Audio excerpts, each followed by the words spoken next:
კარგით, მეორე ტური, როდესაც თქვენ საუბრობთ, რატომ უნდა დაინიშნოს თქვათ მეორე ტური, დავანებოთ თავი ქართველი პოლიტიკოსების, დავანებოთ თავი თარხნიშვილის შედეგებს, დავანებოთ თავი სააკაშვილის პოზიციას, დავუყოთ საერთაშორისო დონეზე მიღებულ აღიარებას. ევროპარლამენტი, ეუთო, ევროსაბჭო, ჩრდილოატლანტიკური ალიანსი, მე აღარ წავალ. ანუ საერთაშორისო აღიარება. დასავლური მასმედია, მთელი პრესა, ყველაზე კრიტიკულად განწყობილი, სხვა შორის ბრიტანეთში ყველაზე ცნობილი, ანუ კრიტიკულად განწყობილი პრესაც კი ამბობს, რომ აღიარებს, რომ საქართველოში ეს არჩევნები შედგა. რას პასუხობთ ამ აღიარებას? უპირველეს ყოვლისა, მინდა გითხრათ, რომ ეს არ არის მთელი პრესა, მაგრამ ვინც არის წაშავებს. ეს ერთი. მეორე ის არის, რომ ვარდების რევოლუციაც მოიწონეს დამკვირვებლებმა. ის ჩათვალეს, რომ ვარდების რევოლუციამდე არჩევნები შედგა, მაგრამ როგორც კი მოხდა ბოდიში და ვარდების რევოლუცია, მთელი ჩამოფრინდნენ ერთი საგარეო მინისტრი, მეორე საგარეო მინისტრი და მეორე თქვენს, ვახ, ეს კაცო რა მომხდარაო. ქორწინები მაშინ იწყებოდა ეუთოს დასკვნას, შეიძლება ქართული ხალხი არ იმსახურებს ასეთ არჩევნებს. ეუთოს დასკვნა ნახეთ დღეს. ჩემოინგა ნახეთ დღეს რა ხდება ტელევიზიებს ამოაქვთ ის ნაწილი რომელიც აწყობთ და 2/3 იმ ნაწილის რომელიც არ აწყობთ რომ ეს იყო მასიური ფალსიფიკაციის მთელ რო წერია რომ დემოკრატიის ერთი ნაბიჯი წინ იყო ის ამოაქვთ და რო იცახენ რომ ეს იყო მასიური ფალსიფიკაციის მთლობა რომ ეს იყო არასწორი მედია გაშუქება და რაღაცა ამას ტოვებენ ახლა კი ბატონო კარგით მე მიჭირავს ხელთ ეუთოს სადამკვირვებლო მისიის პრესმდივნის განცხადება როგორც მისიის პრესმდივანი რესტო კუზელი აცხადებს ეუთოს სადამკვირვებლო მისია საპრეზიდენტო არჩევნებზე კენჭისყრის შეფასების საკუთარ პოზიციას არ ცვლის რაც შეეხება ბატონი ბოდენის გამონათქვამს ის სრულად არ იყო გამოქვეყნებული კონტექსტიდან არის ამოგლეჯილი ზოგიერთი მტკიცებები და ჩვენ ამას გავარკვევთ იყო ასეთი რამ გავრცელებული მაგრამ შემდეგ ანუ რაღაც თქვა ანუ რაღაც თქვა და თავის მართლების პოზიციაში არიან. მე ამის თქმა მინდა რომ რაღაც თქვა და თავის მართლების პოზიციაში მე რაღაცას გეტყვით. ჩემთვის არ არის მთავარი ამერიკის და ბოდენის ინტერესები. არა, ეს არის უბრალოდ პასუხი იმ გაზეთზე, რომელშიც იყო საუბარი ხმების დათვლისას უხეშთა განსწრაფულ საქართველო დღეს არის ძალიან პოლარიზებული. საქართველოში არ შეიძლება სამოქალაქო სიმშვიდის არევა და ვინც ხელს უწყობს სამოქალაქო სიმშვიდის არევას, ამის დაშვება არაფრით არ შეიძლება და სამოქალაქო სიმშვიდებს რევს უსამართლობა და ძალადობა. ადამიანს არ შეიძლება დაუტოვო მარტო ერთი გამოსავალი, რომ გამოვიდეს ქუჩაში და იჩხავლოს 24 საათი. იმიტომ არსებობს სასამართლო არჩევნები და ასე შემდეგ.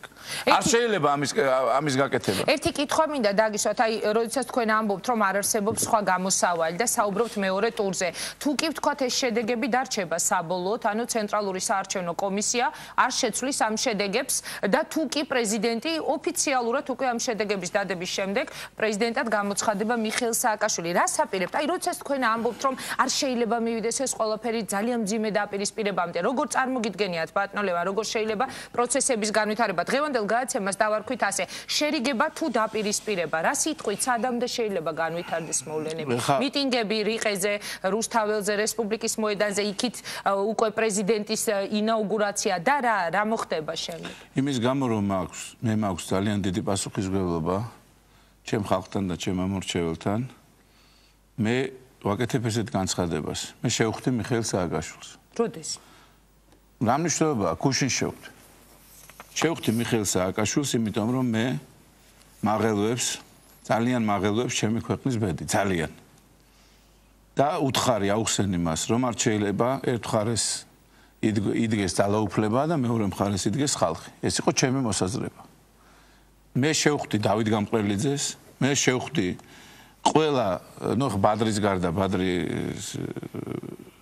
შეუძლებელია მაგასთან შეხვედრა. რატომ ლონდონში როა, იმიტომ რომ თუ თქვენ აღარ დინებთ? აღარ არის ურთიერთობა, მე ვთვლი რომ ძალიან ბევრი შეცდომა დაუშვა, მაგ თემას აღარ დავუბრუნდეთ რა.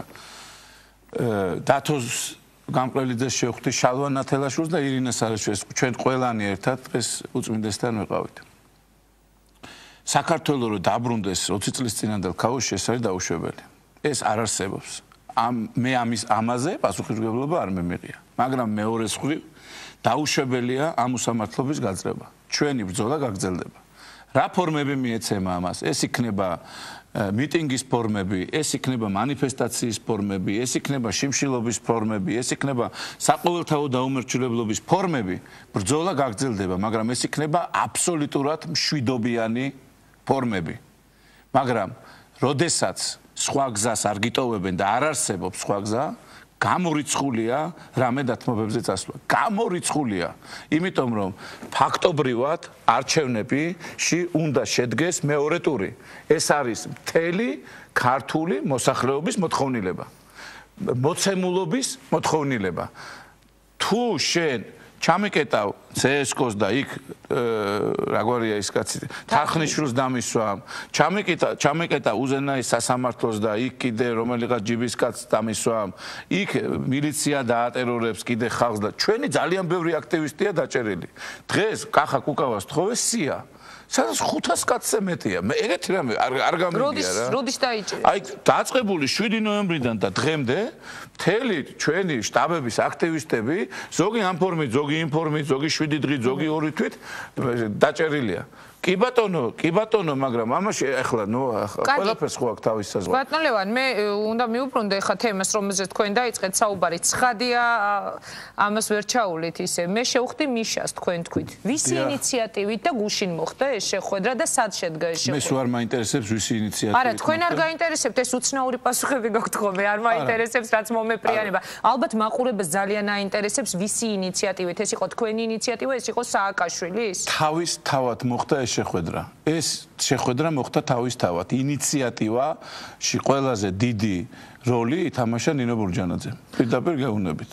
დღევანდელმა როგორ თქვა, პრეზიდენტის მოვალეობის შემსრულებელი. ანუ ბატონო ლევან, ის პირობა, რომელიც მანამ სტუდიაში დადო, რომ იგი ოპოზიციასთან თანამშრომლობას თავაზობდა ოპოზიციის ლიდერებს, ის ასრულებს ამ პირობას? არანაირ თანამშრომლობაზე ლაპარაკი არ არის.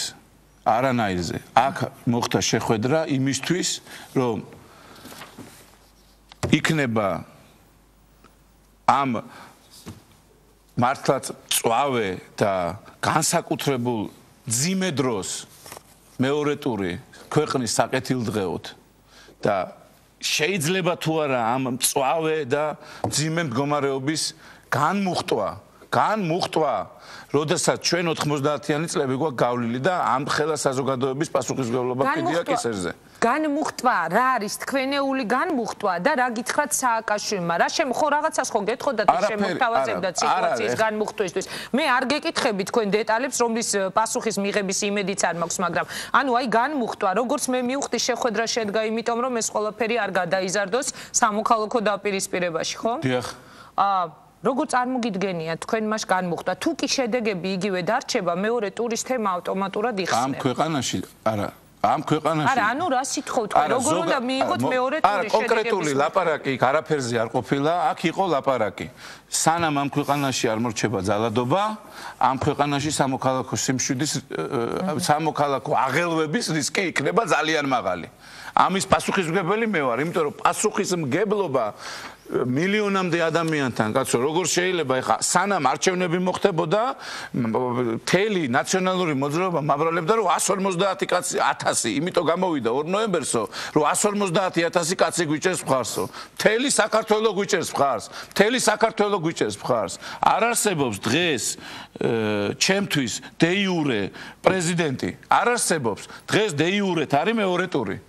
თუ ჩვენ ამ ქვეყანაში მინდა სამოქალაქო მშვიდობა და კიდევ ერთს ვიმეორებ, მე ვიქნები პირველი ადამიანი, ვინც მას გამარჯვებას მოულოცავს მეორე ტურისში გამარჯვების შემთხვევაში. კარგით, ეს გასაგებია, მე უბრალოდ წეღან იცით რა გკითხეთ, რის საფუძველზე უნდა დაინიშნოს თქო ეს მეორე ტური, მე დათო გამყრელიძესთან სამართლიანი არჩევნების არა, რა უნდა მოხდეს, რომ თინა ხიდაშელმა თინა ხიდაშელს თავი დავალებოთ თქვენი პასუხი. აი, რის საფუძველზე, თუ კი ამ კაცს აქვს ის პროცენტი, რაც აქვს და თქვენ გაქვთ თქვენი პროცენტი, მე ვამბობ, თუ კი ეს დაიდო საბოლოოდ. არა, მარნეული და ეს ისინი რომ ჩამოაკლო, არავის. როგორ უნდა ჩამოაკლო? გააუქმოს, გინდათ CSK-მ და გინდათ სასამართლომ, ისაც არ არსებობს ფიზიკურად.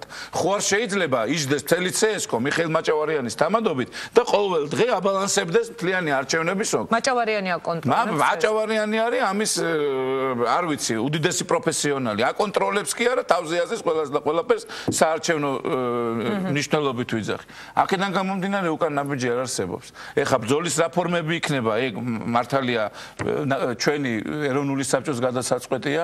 მე კიდევ ერთხელ ვიძახი, რომ ეროვნულ საბჭოში არ არის ის განწყობილება, რომ აქ ჩვენ მივიღოთ რაღაცა უბედურება საქართველოში, მაგრამ პროტესტი გასაგრძელებელია.